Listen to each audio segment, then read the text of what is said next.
G'day everyone, it's Scott Allen. Thanks for joining us on Let's Talk Rugby. We're brought to you by theraw.com.au, where you can read and comment on articles from regular contributors such as myself, or you can submit your own article and see what others have to say about your opinion. Today we're going to talk about how the Brumbies are looking for the 2014 season, look back to the Wallabies match against Italy, and then look forward to the Wallabies match against Ireland. I'm lucky today to be joined on the panel by Laurie Fisher, who's now the Director of Rugby at the Brumbies, but he's also an ex-Munster man, so I thought it would be great to get him on this week in the lead up to the match against Ireland. G'day Laurie, how are you mate? Yeah, good, thanks Scott. Yourself? Yes, really good. Okay, so also joining us on the panel today is Murray KInsella from Ireland. And if you like some of the analysis I do on the Raw, then you really should have a look at Murray's articles on the web, because he does a lot of the same things with graphics and video for Northern Hemisphere rugby. Murray, thanks for coming on before you head out to start your day. Scott, thanks a million for having me on, and thanks very much for the kind words there in the introduction. Okay, so Laurie, let's talk Brumbies. It was a big year in 2013 for the club. It must have been a highlight for the club to actually beat the British and Irish Lions in that tour match, and then obviously made the Super Rugby final against the Chiefs and were in that match right to the end, and then rewarded with so many Brumbies selected in the Wallabies squads. Obviously, the season ended with Jake White's resignation as head coach, and we've now seen an announcement between yourself and Stephen Larkham as to who'll be doing what. But can you summarise that new coaching setup for us? Yeah, I'll give it my best shot, mate. I think in all the discussions, the main focus was to try and maintain both Stevie and myself within our coaching roles, that both the board and the CEO and the panel felt that the absolute key was that we maximised our time coaching, and then it was a matter of seeing what system best fits around that, and I guess the European model probably fits a little tighter than the traditional head coach and assistant coaches model here. So I've tried to divvy up some of the off-field stuff, so my key areas above and beyond my current coaching commitments. So I've got a strong interest in improving our local pathways here. So from under 12s, through to development squad and future Brumbies, that we really need to find our way a little bit better. It's been a different system under AAU management over the last few years with gold squads and national academies.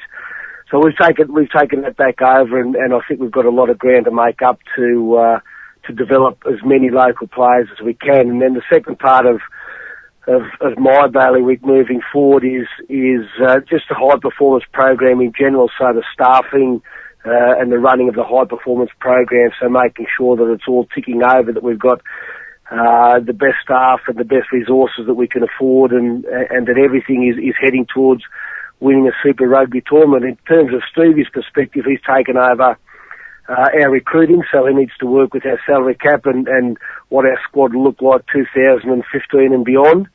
And he's also taking greater control of running our rugby program generically, so he's doing a lot of the organisation, taken over certainly a lot of the team training, so the team attack, unstructured attack, and all those sort of areas. So he's got a much more hands-on and leadership role in the rugby program itself, and I'm looking at some of those off-field areas of pathways and staffing, and we'll try and share the workload in terms of corporate and in terms of working with the media. Okay, and the plan is to bring in another assistant coach, is that right? That's right. That we'll have an announcement this Saturday of a defence and skill coach who's joining us. So that person will start with us Monday, and as I say, the announcement will be made on Saturday morning. Excellent. So we've seen the plans for the club's new facilities. Are you in those new facilities yet, or are you in somewhere else temporarily? No, we're at a halfway house at the moment. We're at the Australian Institute of Sport, and it's very different to where we were. Like being at Griffith for such a long period of time, and it was really a fantastic setup. It was a little old and probably not your traditional high performance centre, but it really worked well for us in terms of being able to generate a real togetherness in the squad, and which is one of the benefits of living and playing in Canberra. We're a little bit more disparate here at the AIS. We're spread out amongst a range of little nooks and crannies and offices, but we're pretty well set up here. And as you'd expect, it's a great environment for high performance sports. So there's a lot of Olympians and aspiring athletes around. So it's a good environment for us, and we hope to be at the UC by April next year would be the plan at this stage. Excellent. You talk about the togetherness, and obviously this year with the success you've had, there are more guys away on the end of year tour. How have you had to change things around to, take into account that they're not there? Well, we've got a dozen or so, I guess what you'd call development squad players. So we've got 11 players out of the Canberra competition and Pat Seo out of the Sydney competition. So they've taken the place of the absent Wallabies and some of the long-term rehab guys. So we've got a squad of about 33 or so working at the moment, and look, they're good guys and they're working hard. So we've got a good squad of players. It's probably very fortunate having David Pocock doing the pre-season with us. He's a wonderful leader and a wonderful trainer, and he's got some good guys around him like Pat McCabe and Clyde Rathbone. So we've really got some experience still here in our pre-Christmas program. We've got a lot of youth here for guys who are having a crack at a professional program for the first time and looking at perhaps getting contracted down the track. So I think all in all that the program is delivering what we needed to deliver. And you mentioned those young guys that have come in from various clubs. Is that a formal academy structure? Are you going to have something in place this year that is an academy and they're there with you for the year? Well, it's certainly our plan to and whether you call it an academy or whether you call it the development squad, but yeah, that's part of our long-term pathways planning, that we want a development squad that the under-20s, they've got a sort of a Southern States tournament and then into a tournament, combined states tournament to compete for spots in the national under-20s team. There's under-17 and under-15 goals tournament. There's obviously national schoolboys nationals. There's under-16 nationals. So there's a whole lot of rugby competition going on, and all that sort of fits into developing our players. So we will have a formal system in place. It's just a matter, like everybody else, of finding the funds. Yeah. And you mentioned David Pocock. How's he progressing, and do we expect that he'll be back for the start of the season? Yes, he'll definitely be back for the start of the season. Like he's worked stoically over a long period of time now. He's in fantastic condition. He still has just a little bit of stiffness in the knee, but there are zero concerns with him. As I say, he really is in immaculate physical condition. He's applied himself unbelievably well. We're looking to just probably give him maybe a week away just to clear his head and then come back refreshed probably for the last 3 weeks pre-Christmas. So he's in great nick, and I think he'll be outstanding, better than ever in 2014. Well, it's great news for all Australian fans. And whilst the Wallaby guys aren't with you at the moment, you must be pleased with so many Brumbies playing so well at the moment. Yeah, that's right. I mean, there's been really good progress. Like Matt Tamila's made a real good fist of opportunities since he's been selected. Tavita Kuradra is really starting to establish some consistency at international level, which is, it's really only his first starting season in professional rugby. So that's the outstanding work by him. Joe Tamani's making the most of every opportunity he gets.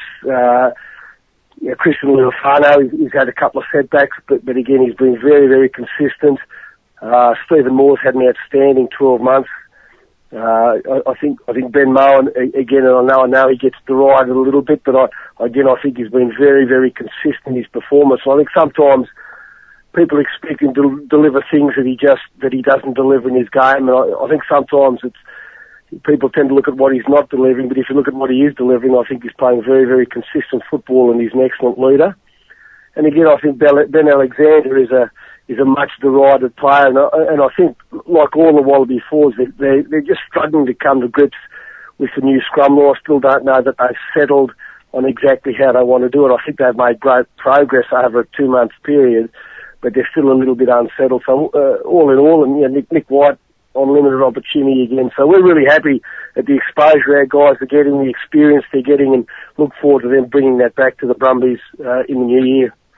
Great to hear about what's happening at the Brumbies. Let's now talk about the match last weekend between the Wallabies and Italy. Italy started better than the Wallabies, and after 10 or 12 minutes, with the Italians up 10-0, I'm sure there were some pretty nervous Wallabies fans. But then the Wallabies got on top, and in the end, they got away with the match quite comfortably. It was certainly a better performance from the Wallabies, but I must say I was expecting a lot stiffer competition from Italy. I was a little concerned with the goal line defence that the Wallabies showed in Italy's last 2 tries. And Murray, you've seen the Wallabies play against England and Italy over the last 2 weeks. Which Wallaby players have been impressing you? Well, I mean, it's an obvious one to start with, but Israel Folau he's a freak of an athlete. I think it's fair to say he's a special rugby player, and yeah, I'm definitely worried about what he's going to do against Ireland. Just his athleticism, his skill level is just incredible for a guy that only started playing union this year. So yeah, I'm worried about what he can do aerially as well. He's superb at leaping off the ground. So he can do a lot of damage if we give him the space and time to do that. Nick Cummins had a really good game against Italy. I haven't seen a lot of him at his best, I don't think. So it was kind of an eye opener for me to see his real powerful running threat. Obviously the halfbacks are really talented players. Will Genia, obviously, he hasn't been in his best form recently, but I think he looked a little bit sharper against Italy. He was just a bit more energetic, and that was kind of what I thought he was lacking in his performances. He was a little bit indecisive against Italy, and he just looked to be lacking confidence, lacking, I don't know, almost fitness. So yeah, I think that was probably encouraging for Ewan McKenzie. And then up front, I really have to say Stephen Moore has been absolutely brilliant in the last year or so. He's just such a workhorse. He gets through so much work on the pitch, and he seems to be a real leader for you guys. So, I mean, at the moment, those are the guys that are standing out a little bit. And Laurie, obviously a win's a positive, but looking beyond the result, what are some of the little things that you saw that we can take away as positives out of that game against Italy? Yeah, look, they'll obviously, they scored 7 tries, and that in itself is a tremendous confidence builder for the team. Some other little things, like I know they gave up a couple of soft tries close to the line, but I was genuinely pleased with the line speed they were taking sort of in those first 3 or 4 defenders around the ruck. Maybe not close to our line, but further down the field. I think it was our best defensive ever, albeit I think the Italians were a little bit moody in their attack, but we still defended at 93%. I only think we missed 11 or 12 tackles. I think our general line speed and hungriness was an improvement on where it's been. As I say, probably the challenge to our defensive system wasn't the same as it's been or what Ireland will offer. Probably, we've still got a few little issues. I mean, the scrum was untidy. Our line-out was untidy. I'd say I think we were 40% quality ball. Some of the deliveries, I know, there was one there when Michael Hooper came into maul and we delivered off the top and it bounced. So there's little things that just aren't going right. They're a little bit untidy. I think we probably lost a couple of contestable kickoffs. We won a couple, but we lost a couple. Breakdown. Some great attack. I mean, Quade Cooper's certainly growing confidence in his game. He's got some nice little offload. He's challenging the line. He's making the defence make decisions, and he's got some good guys around him. Israel Folau's a constant threat. Nick Cummins, was probably an example to a lot of players about just being hungry and taking the opportunity. Again, Steve Moore ran hard, but the forwards probably have still got some ground to make up, you'd think, in set piece, probably just in supporting each other on carrying around breakdown. I think they're the key areas moving forward. Definitely. And Laurie, no matter how much players or coaches didn't want to talk about a possible Grand Slam, I mean, it had to be in the back of their mind somewhere, but with that possibility gone after the loss to England, do you think it's just released a little bit of pressure and that they can, in Ewan McKenzie's word, express themselves a little more? It's difficult to say. I mean, again, you should like to think. I mean, I know that the ambition is to win every game, and that certainly would have been their ambition. They would have been disappointed. Will it change their mindset? I'd suggest it won't. That they're trying to build a game, and tactically they'll prepare for each opposition slightly differently. So I don't, they won't. I don't know that they'll free them up dramatically. They'll play the style of rugby that they want to play. They'll play the tactics that they want to play. So irrespective of win-loss, I mean, they're under pressure. I mean, whatever they are, 3 from 12 or 4 from 12 for the year. So irrespective, they're under pressure. They're under pressure to perform. They're under pressure to put 2 wins together. They're under pressure to put 2 performances together. So they are under pressure. So I don't know that a whole lot's being released at this stage. Yeah. And you mentioned the scrum there, and obviously the Wallabies scrum had their problems, but looking at a bigger picture, because the Wallabies weren't on their own. I mean, just about every match we saw on the weekend, the scrums were a real mess, and the referees having to get involved in, 70-80% of scrums to either, award a free kick or a penalty. And in Wales against South Africa, it got so bad that we had 2 props sent to the bin at the same time, which ended up resulting in uncontested scrums.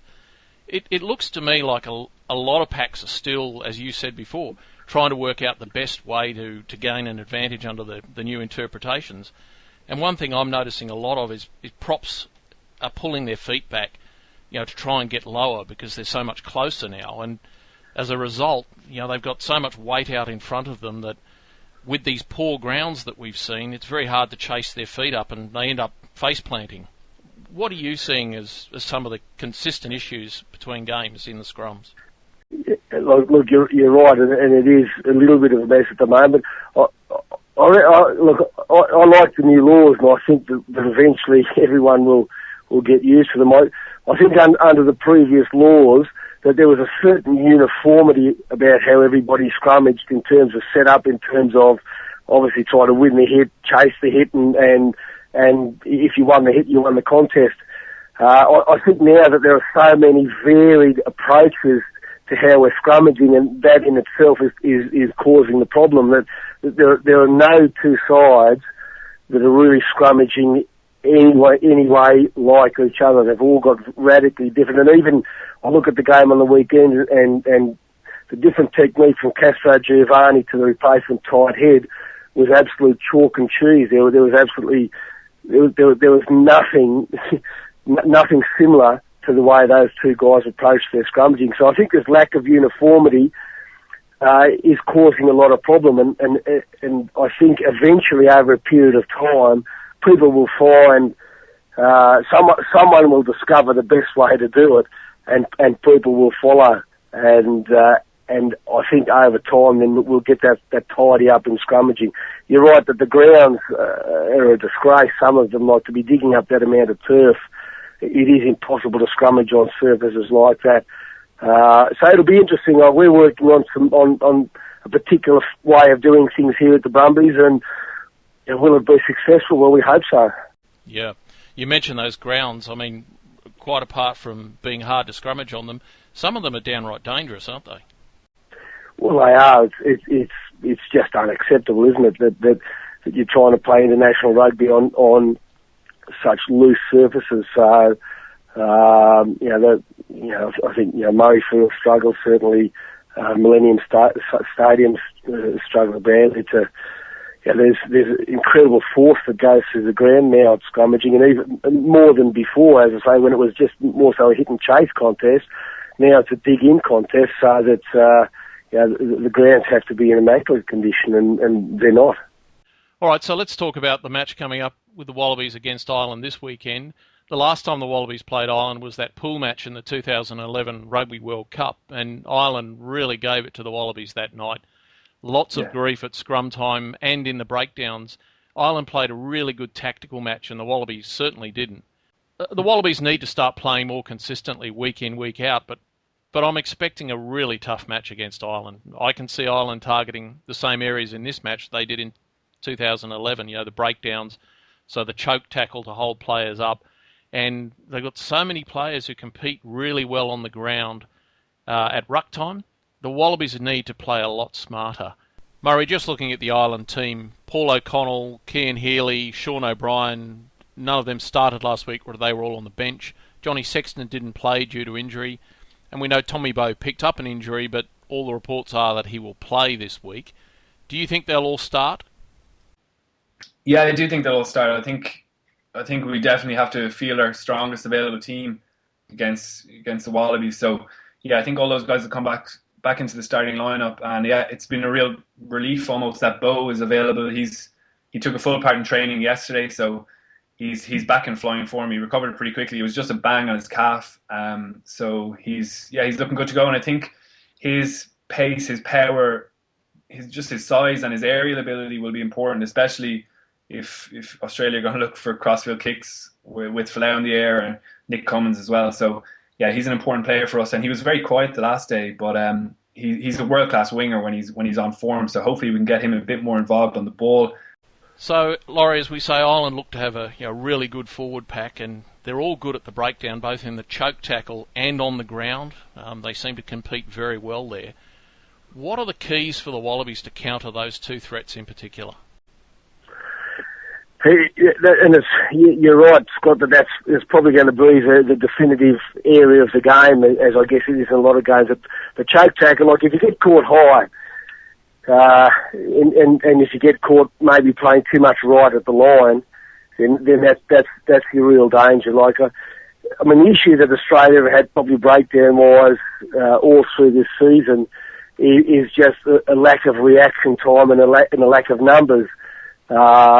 One of the absolute keys, I think, to good breakdown work is just trying to chase early connection from your first support player.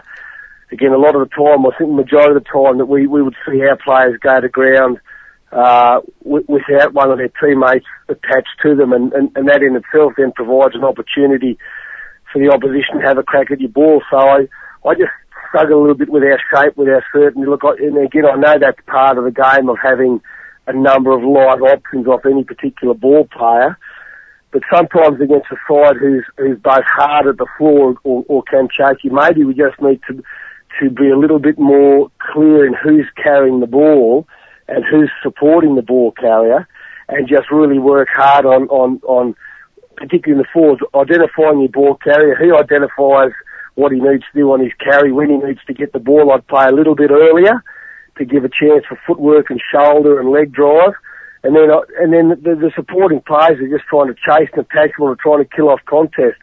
So I'd get a little bit more certainty around, particularly in a forward play, around our carry, and not worry too much about having too many live options, say off Will as he bounces it out. But let's hit someone and give them a red hot crack on a carry. Yeah, because as you say, once you get caught high, no matter how strong you are and whether you rip or roll or wrestle, once a guy's latched on, it's really hard to break that connection, isn't it? And then obviously it becomes a collapse maul. That's right, and they've got like a tall man like a Devon Toner, for example. Like if he gets wraps his arm around you, Paul O'Connell's the same. Jamie Heaslett there. Once they get that bear hug on you, and obviously they work on it, like they then get about a reaction of 3 or 4 or 5 players, and it's game over. Like you're just not going to get it out. So we have to carry shoulders under. And to carry shoulders under, you've just got to get that ball that little bit earlier. And we need support players just trying to chase that connection, bring on your player before he goes to ground. And whether you're then trying to get over the ball or whether you're trying to peel off some of the defensive players, that comes down to what your policy is. But I don't think it's difficult, and I'm sure they would have talked about it this week. Yeah. And Laurie, it's no secret that Rory Best has had his throwing issues. We saw a lot of that in the Six Nations earlier this year, and when the Brumbies played the Lions, you guys really put some good pressure on his throwing. Is there a particular throw that he struggles with most that the Wallabies should be really going after, or is it just pressure all over the line-out? Well, I mean, we just tried to block off the two so that we just didn't want to give him an out at the front. And we probably tried, like our Paul O'Connell traditionally would like a flat, quick ball through the middle of the line out.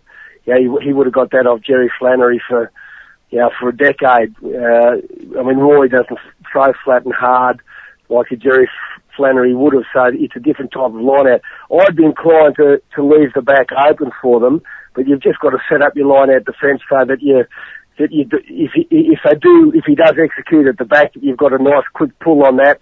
and then you've got you've got a back row or somebody working out into their midfield to support your back line. So I think you've just got to give him, you've got to make him throw over something. You can't give him a free ball in front.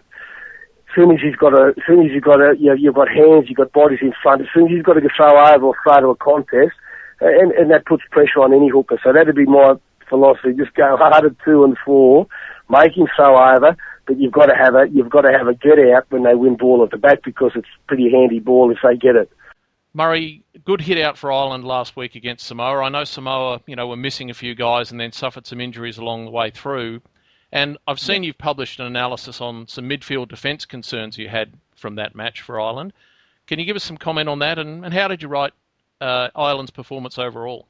Yeah, overall I think generally happy enough with the performance. It was a strong scoreline in the end, but there was a lot of areas where Ireland maybe let themselves down a little bit. There was some really loose kicking in the first half, which kind of just handed possession back to Samoa. A few grubbers down the line, straight into the fullback's hands. A few box kicks that were too long. There was handling errors in the first half. There was, as you mentioned, I went into a bit of analysis on the defensive stuff. I mean, it wasn't a huge problem all night. I think there was 4 maybe clean line breaks, which is obviously disappointing.